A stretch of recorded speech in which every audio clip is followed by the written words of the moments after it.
सम्मानीय सभामुख महोदय, वास्तवमा परम्परा तोड्ने नाउँमा सबै परम्परा तोडिँदैन। बजेटको विनियोजन प्राथमिकता हुँदाखेरि अर्थमन्त्री जहिले पनि बस्ने सिस्टम छन्। परराष्ट्र मन्त्रीले बजेट बनाउने होइन, परराष्ट्र मन्त्रालयको बजेट त्यहीँ जान्छ। त्यस कारणले किनभने यो प्राथमिकतामा म रेकर्ड गराउनको लागि मात्र बोल्दैछु यसमा मेरो, किनकि हामी पाँचौँचोटिको सांसद पनि सबै परम्परा भत्काउँदै गयो भने त्यो संसदको औचित्य समाप्त हुन्छ, पार्लिमेन्ट्री सिस्टमको औचित्य समाप्त हुन्छ।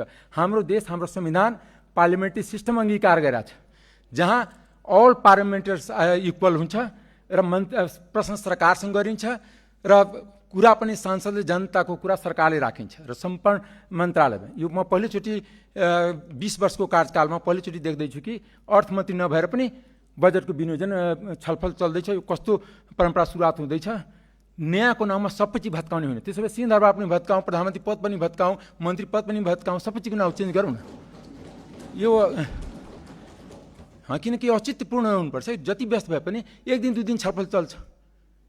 अर्थमन्त्रीले बजेट बनाउने, त्यो उहाँ टिमले बनाउने, अर्थमन्त्री त पोलिसीगत गाइड गर्ने हो।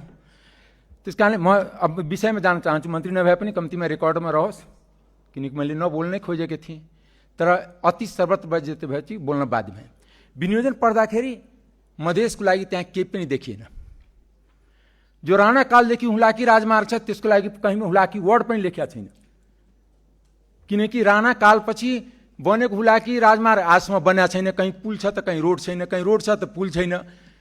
र त्यसपछि दुईटा राजमार्ग बन्यो मधेसलाई काउन्टर गर्नलाई, मध्यपारी राजमार्ग र मदनराई राजमार्ग, र त्यो फास्ट ट्र्याकले काम गरियो। तर 110 वर्ष पुरानो हुलाकी राजमार्ग आजसम्म बन्या छैन। मेरो क्षेत्रमाबाट क्रस गर्छ त्यहाँ पनि बन्या छैन। दोस्रो, जहिले पनि विकास निर्माण जनताको लागि हुन्छ, भूगोलको लागि होइन। किनकि मधेसको जम्मै इन्डिकेटर ह्युमन डेभलपमेन्ट इन्डेक्समा हेर्दाखेरि सबै बिलो छ, कर्णालीभन्दा पनि बिलो छ। त्यसको लागि एउटा स्पेसल प्याकेजको घोषणा हामी सोचेका थियौँ, किनकि मधेसको सरकारमाथि अधिकार पनि किन छ भने सबभन्दा बढी भोट मधेसले दिया छ, समानुपातिकमा पनि दिया छ, प्रत्यक्षमा पनि दिया छ। तर मधेस भर्खरमा हिजो आए सभामुखबाट विनम्रतापूर्वक आग्रह गर्न चाहन्छु, सरकारलाई आगाह गर्न चाहन्छु, मधेस विस्फोटको स्थितिमा छ। त्यो विस्फोट हुनुभन्दा पहिला त्यसको उपचार गरौँ, किनभने न उसको सत्तामा अनुहार छ, न कुनै नियुक्तिमा अनुहार हुन्छ। यस्तो राज्य चल्दैन, राज्य सबैको। म एउटा कुरा बुझ्न चाहन्छु, मेरो क्षेत्रको या पुरा मधेसको दलित समुदायको कोही देश, मैले भर्खर हाम्रो एकजना साथी बोल्नुभयो दलित समुदायको, उहाँ पहाडको दलितको कुरा गर्नु, मधेसको दलित त कहीँ पनि ठाउँ पाउँदैन नि। मधेसको दलितको एउटा सांसद पनि बन्ने अधिकार छैन, एउटा सरकारमा मन्त्री बन्ने पनि अधिकार छैन। म सोध्न चाहन्छु कि मेरो गाउँको चमार दुसाद मुसरको के गल्ती कि ऊ आजसम्म स्कुलमा जान सकेका छैन। मेरो मधेसमा चुरेको संरक्षण सबभन्दा जरुरी छ। हामी भूमिगत जलको कुरा गर्छौँ, ह्यान्ड पम्पबाट पानी आइरहेछ, त्यो बोरिङमा पानी कहाँबाट आउँछ? किनकि चुरेको संरक्षण नभइकन त्यो भूमिगत वाटर लेभल हाई हुँदै हुँदैन, वाटर लेभल एकदम बिलो गइसकेको छ। त्यस कारण जहिले पनि जनकपुरमा, वीरगन्जमा यिनीहरूमा खाने पानीको हाहाकार हुन्छ। मधेसको जनताको दोष यति मात्र हो कि मधेस ट्याक्स पेको लागि मात्र छ। एउटा पनि मेडिकल कलेज, एउटा पनि इन्जिनियरिङ कलेज, एउटा पनि एग्रिकल्चर कलेज मधेसमा किन सरकारले बनाउन सकेन अहिलेसम्म? र अहिले पनि योजनामा कहीँ पनि छैन। युनिभर्सिटीमा पढ्ने बित्तिकै सैद्धान्तिक कुरा गर्न सकिन्छ, व्यवहारिक कुरा गर्नलाई जनताको घर दैलेमा जानुपर्छ। म यही एकचोटि 70 सालमा सुशील कोइरालाको सरकार थियो, अर्थमन्त्री त्यो बेलाको पिएचडी नै थियो। रामसँग मैले भनेको थिएँ कि तपाईँ गरिबको घरमा कहिले खाएर देख्नु भएको छैन। तपाईँ एडिबी, वर्ल्ड ब्याङ्क यिनीहरूसँग कुरा गर्न सक्नुहुन्छ। तपाईँ काठमाडौँ सेन्टर, अर्बन सेन्टर गर्नुहुन्छ। अहिले यो देशमा दुईटा देश छ, एउटा गरिबहरूको देश, गाउँहरूको देश हो, एउटा धनीहरूको देश, सहरहरूको देश हो। सहरमा सबै सुविधा हुने, गाउँमा के सुविधा छ? न बिजुली छ, न पानी छ, न सिँचाइ छ। हामी मल दिन सकिरहेको छैन। म भर्खर आएँ, किसानहरू मारामार छ। किसानको उखु चिनी मिलले लिएछ, डिफ्रेन्ट व्यापारी समातिन्छ, तर चिनी मिलको मालिक किन समातिदिने प्रश्न मेरो सरकारसँग यो पनि छ। यदि शेखर गोल्छा समात्न मिल्ने, सुलभ अग्रवाल समात्न मिल्ने, या ब्याङ्कर समात्न मिल्ने, त्यो हामी पोलिसीगत चेन्ज गरौँ। दुनियाँमा नेपाल बाहेक कहीँ पनि ब्याङ्कर्स र व्यवसाय एउटै हुँदैन, नेपालमा मात्र छ।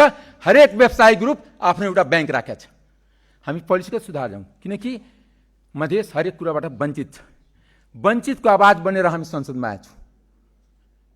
अनि चाहे कर्णालीको जनता वञ्चित होस्, चाहे जुम्लाको जनता वञ्चित होस्, चाहे पहाडका दलित हुन्, खालि सुक्ला मुक्लाले शासन गर्ने, पञ्चायतमा पनि गरेको हो, बहुदलमा पनि गरेको हो, गणतन्त्रमा गरेको हो। त्यसकारण जेनजी विद्रोह भएको।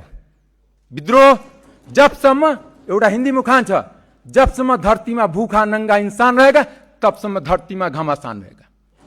तपाईले यो बजेटको प्राथमिकता विनियोजन म यसलाई एक्सेप्ट गर्न सक्दैन, यसलाई ओन गर्न सक्दैन। म सत्ताधारी सांसद हो, तर मेरो अगाडि जनताको अनुहार देखिरहेको छु। उसको लागि यो संयोगले अर्थमन्त्री बुढा नीलकण्ठ स्कुलको पढेको एउटा पनि आवासीय विद्यालयको कल्पना पनि गरिरहेको छैन। त्यहाँ आवासीय विद्यालय नभइकन, आवासीय कलेज नभइकन, आवासीय युनिभर्सिटी नभइकन देशमा शिक्षाको विकास गर्न सक्दैन। त्यो खोखला नारा मात्र हो, किन हामी पनि आवासीय युनिभर्सिटी पढेर आएको हो। त्यस कारणले हामी यो त्यो जुन मात्र लगानीको कुरा गर्नुहुन्छ, मलाई एउटा पनि लगानीको वातावरण बताइदिनुहोस्। आज हामी चौतर्फी घेराबन्दीमा छौँ, राजनीतिक घेराबन्दीमा छौँ। जियो पोलिटिकल भू राजनीतिक संयोगले परराष्ट्र मन्त्री छ, उहाँलाई इङ्गित गर्न चाहन्छु। उहाँ जतिसुकै भने पनि म भू राजनीतिक ब्यालेन्स गरेको छु, भू राजनीति अस्तव्यस्त छन्। मान्य सदस्य, त्यस कारणले एउटा कुरा सभामुखीबाट अन्तमा म आग्रह गर्न चाहन्छु, रुलिङ होस् कि अर्थमन्त्रीको सामने मात्र बजेट विनियोजनको कल्पना हुन्छ, अरू मन्त्री यसमा प्रतिनिधित्व गर्न पाइँदैन। त्यो कहिले पनि यो संसदीय परम्परामा थिएन। पछिल्लो कार्यकालमा हजुर पनि सांसद हुनुहुन्थ्यो, के अर्थमन्त्री नभएको बेलामा संसद रोकिन्थ्यो। त्यसपछि अर्थमन्त्रीलाई बोलाएर संसद सुचारू हुन्थ्यो। त्यसकारण अर्थमन्त्रीलाई बोलाइयोस्। धन्यवाद।